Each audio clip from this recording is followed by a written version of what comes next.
안녕하십니까. 8월 5일 오전 김경국TV 시작하겠습니다. 자칭 재미목사 최재형씨 그리고 서울의 소리가 공모해서 윤석열 대통령의 탄핵 분위기를 끌어올리기 위해서 가짜뉴스를 만들어 유포하려 했다는 주장에 신빙성이 되어가고 있습니다.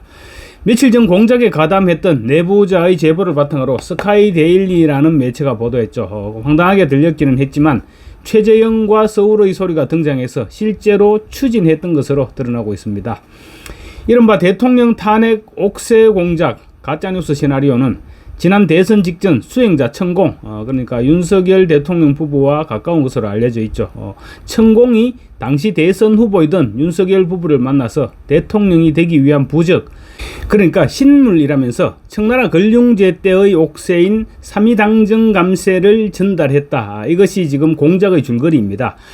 그러니까 이 공작을 통해서 노렸던 것은 윤석열 대통령이 후보 시절 손바닥에 왕자 파문이 있었죠. 그 왕자 파문에 연결해서 또다시 무속인에 농락당한 대통령 부부 이미지, 이런 이미지를 퍼뜨리겠다는 것입니다. 그리고 또 천공의 윤석열 정부 국정농단 사건으로도 연결시켜서 탄핵 분위기를 띄우겠다는 목적이었습니다.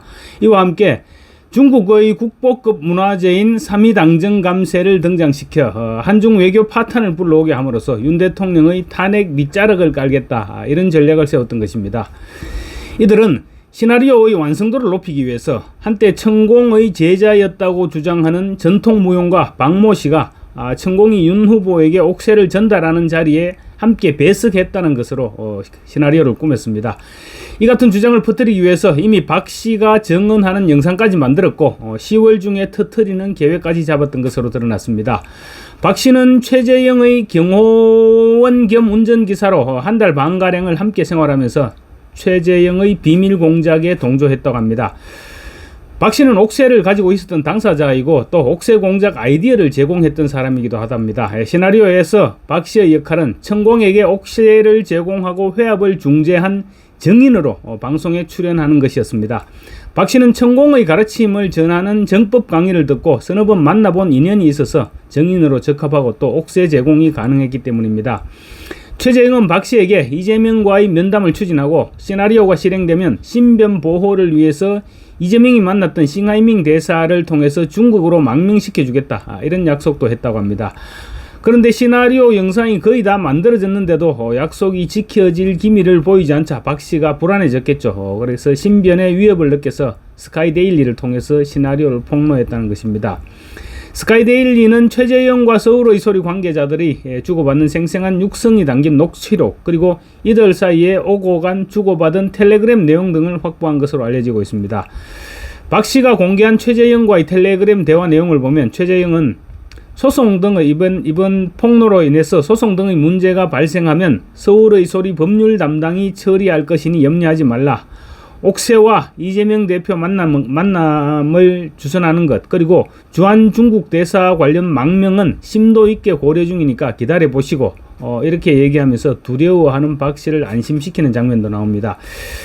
그래서 서울의 소리와 최재형의 시나리오에 대해서 전면적으로 발뺌하기는 쉽지 않아 보입니다. 서울의 소리는 스카이데일리의 지난 2일자 보도에 대해서 반박 영상을 올렸는데 스카이데일리가 다시 반박 기사를 올리면서 서울의 소리와 최재형의 공작 실체가 점차 밝혀지고 있는 그런 상황입니다. 최재형은 청나라 걸륭 황제 옥새를 아느냐, 이런 스카이데일리 기자의 질문에 처음에는 모른다, 그렇게 얘기했다가 스카이데일리가 옥새를 안고 있는 사진과 동영상을 확보하고 있었기 때문에 최재형은 거짓말을 할 수가 없었던 것입니다. 바로 이 장면입니다.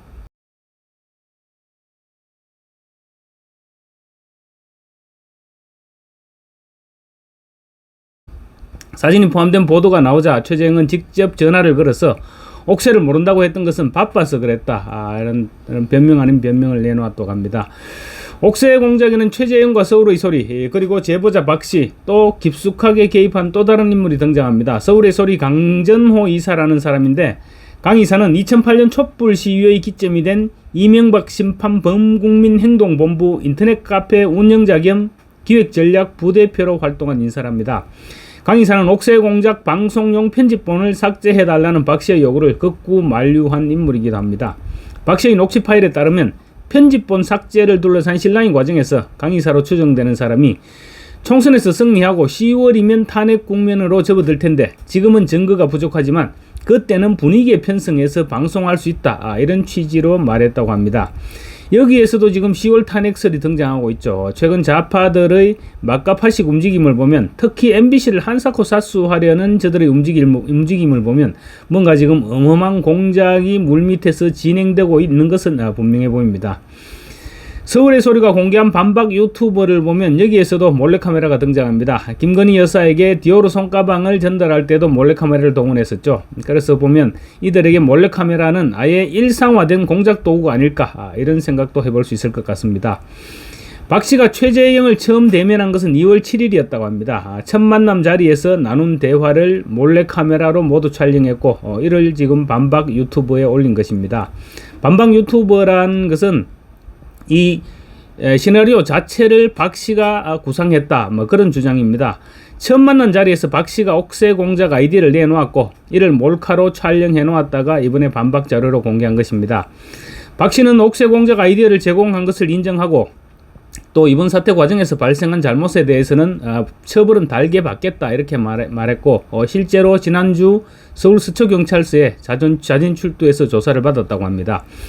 박 씨는 2018년 6월 13일 지방선거 직전에 그때 당시 이재명 경기도지사 후보에게 후보 선거 사무실에서 이 후보에게 청나라 황제 걸륭제 때의 옥새인 3.2 당정 감세 사진을 사진첩에 넣어서 전달하면서 유엔 본부 한반도 유치를 공약으로 제시해 달라고 요청했습니다. 그런가 하면 또 7월 15일, 그러니까 당선 이후죠. 당선 직후에 경기도지사에 당선된 이재명에게 텔레그램을 통해서 청나라 걸륭 황제 옥새인 3.2 당정 감세 사진을 보냈습니다. 이런 사실들로 볼 때 박 씨의 머릿속에서 자연스럽게 윤석열 대통령 후보에게도 걸륭 황제 옥새를 써먹을 수 있겠다, 이렇게 생각하고 아이디어를 냈을 것으로 그렇게 추측할 수 있을 것 같습니다.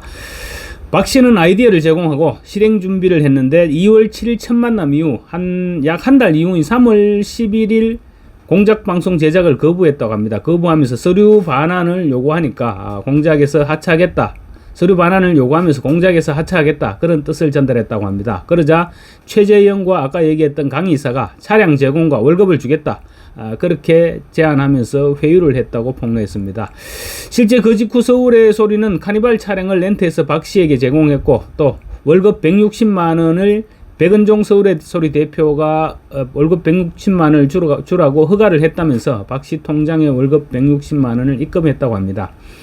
박 씨는 또 최재형과 옥새 판매 문제도 또 논의했다고 주장했습니다. 최재형이 서울의 소리가 재정적으로 힘들다, 옥새를 팔아주면 얼마 줄 거냐, 이렇게 얘기해서 박 씨가 절반을 주겠다고 말했다는 것입니다. 그랬더니 최재형은 노태우 전 대통령의 딸인 노소영 아트센터 나비 관장이 옥새를 구한다는 정보를 들었다면서 자신의 라인을 통해서 접촉을 시도하는 등 옥새 판매에 적극 나섰다는 것이 박 씨의 주장이기도 합니다. 박 씨에 따르면 공작 시나리오는 대통령 탄핵 공작 시나리오는 자신이 짰지만 그 후 영상 제작을 기획하는 전 과정은 최재형이 주도적으로 했다고 합니다.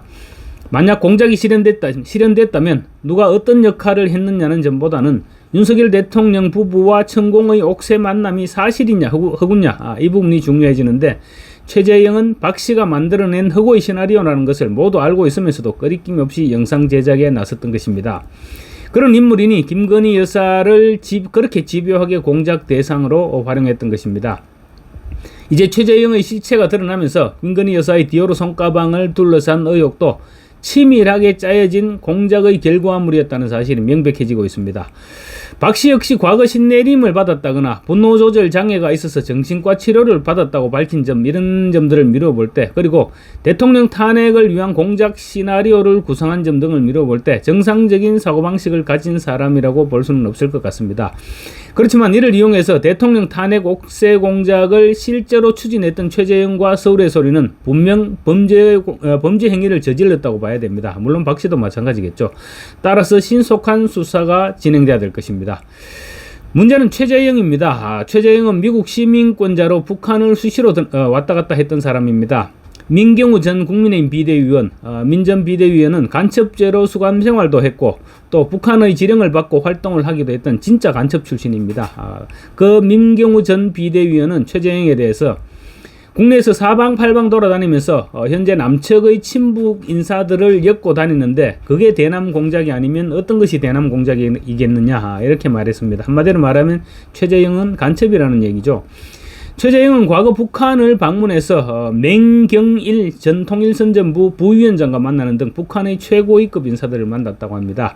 맹경일은 최고인민회의 주석단에 앉을 정도로 북한에서 직급이 높은 사람인데 그런 사람을 5번이나 만났다는 것은 쉬운 일이 아닐 것이고 따라서 최재형이 단순 관광이나 친교를 위해서 북한에 갔다고 보기 어렵다는 것이 민경우 전 비대위원장의 주장입니다.